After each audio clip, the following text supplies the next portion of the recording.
Asteroid City, the latest film from director Wes Anderson, also had the biggest opening for any Wes Anderson film, so that's kind of cool.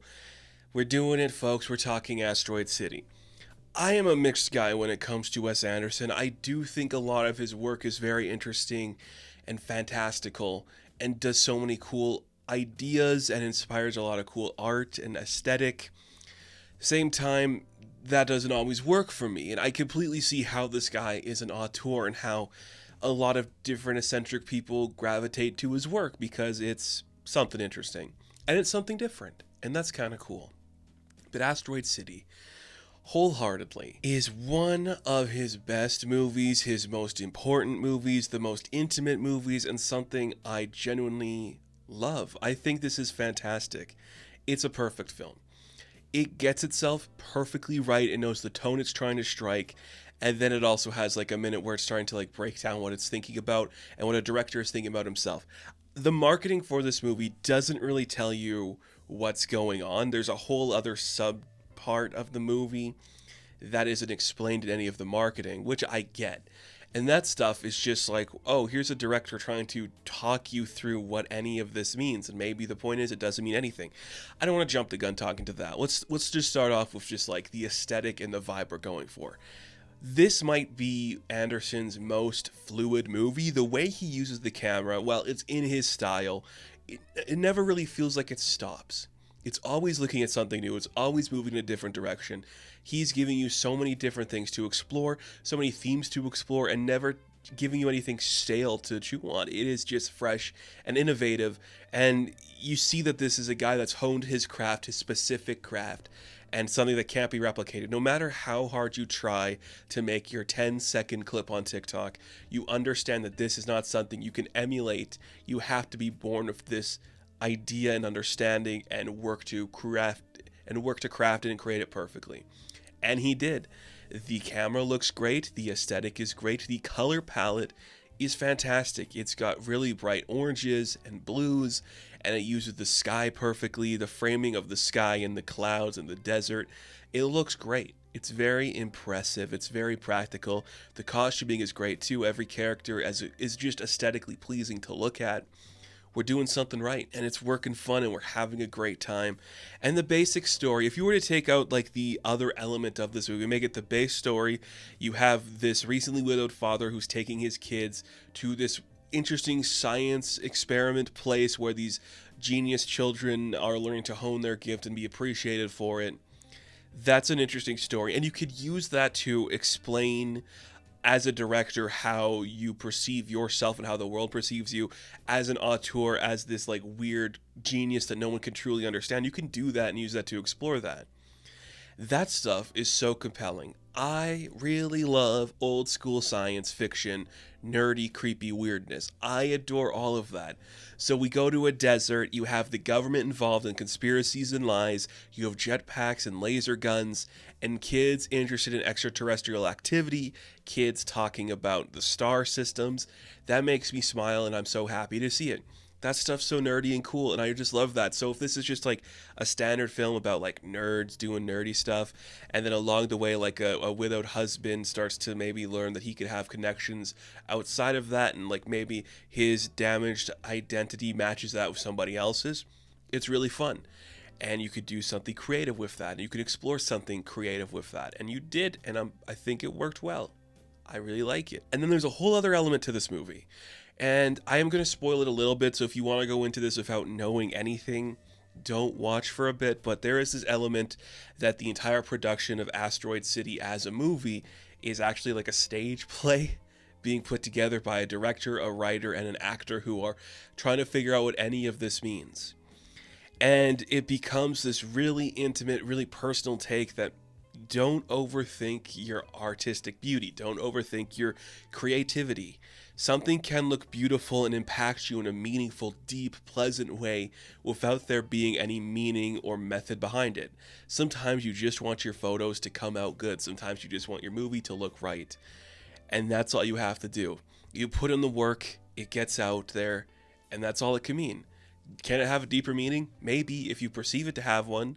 It doesn't need to, though. It definitely feels like Wes Anderson heard people saying his style is this one visionary thing and it has no other meaning to it. And he's like, you're right. Or maybe it doesn't. Maybe it does. Like, stop thinking of me as this guy who has deeper thoughts than I do. Or think of me as that guy that has deeper thoughts than I do. It's got a lot of similarities. And this is going to be a weird comparison to Nope that came out last year from Jordan Peele. And what I think the similarities are is just like looking at the industry and how we handle looking at things that are supposed to have symbolic meaning, deeper understanding, and what does that do to our creative process. That kind of vibe is what it's going for here. And it doesn't present as that in the marketing. So when you get that, it is this intense piece of understanding, and I think it's going to be alienating for some people. I think it's going to work for a lot of people. Me, it worked super well, where I was like, yeah, I understand exactly what we're trying to do here. But the point is, you also don't understand it, if that makes sense. Like, every single part of this movie can be up to interpretation and different meaning. What's real, what's fake, what is art, what isn't art. That's kind of fun for a guy who's been so stylized to take that opportunity just to not only make fun of himself, but appreciate the work he's done too. That's really cool, and I dig it so much. And that style, that aesthetic looks really good too. Because of this, like the stage production of it all, it lends itself to Wes being able to play in that world, and it looks great, and it feels great, and we're having a good time with it. And every actor is giving 110% in this movie. I really like it. Jason Schwartzman, a guy has his moments, you know. I do appreciate a lot of the work he does. This is a great role for him because you just see he's willing to play every single side that he needs to for this character. What does he have to do in this moment? What does he have to do in this part of the story? It all culminates in something beautiful. His son, Jake Ryan, I do believe is his name. Really fun. The dude's gonna be good at this kind of stuff. Just like the weird nerdy kid who is kind of smart. It's working well. And then everyone else is kind of supporting. Scarlett Johansson, she's really fun in this. I always am impressed when she's willing to take another director and try something new, and it's a different type of role for her, kind of more subtle than what she's really played before. Tom Hanks is supporting, and he just shows up and has fun, and you love it. Steve Carell and Liev Schreiber are kind of the two standouts for me, just in like the quieter roles that they're given. Two guys that just perfectly fit into this aesthetic, and it works well. And every time, Edward Norton is just one of those guys that works for this world and this director, and you love to see it, and you appreciate all the work he puts in. And as somebody who is a massive Tilda Swinton fan, I just like seeing her show up for a minute, and she does, and I'm having a great time. What an intimate, beautiful story that has so much money behind it, so much authenticity poured into it. The sets are just great, and the characters have great interactions. And one thing that Wes does better than most when it comes to a script is just letting characters talk for a long time in a way that doesn't feel real, so it does feel like it's fake, but you also get what's being said. It's really beautiful. And it moves in a way a lot of his other films don't. It doesn't go in the direction you're thinking in any capacity. What you're thinking is like this one thing goes into another thing, and then we have to remember that none of this is actually real, but then like some really cool stuff happens. There's like one sequence kind of like in the middle that changes like the trajectory of what the narrative's going to be, that has a certain character appear that I think almost had me rolling on the floor with excitement, because I'm like, this is the thing I want to see from this type of director. This guy making something this outlandish and crazy, and literally saying, don't worry about it. There doesn't have to be deeper meaning behind it. But if you want there to be meaning, you can. It's just a picture, and sometimes a picture is just a picture.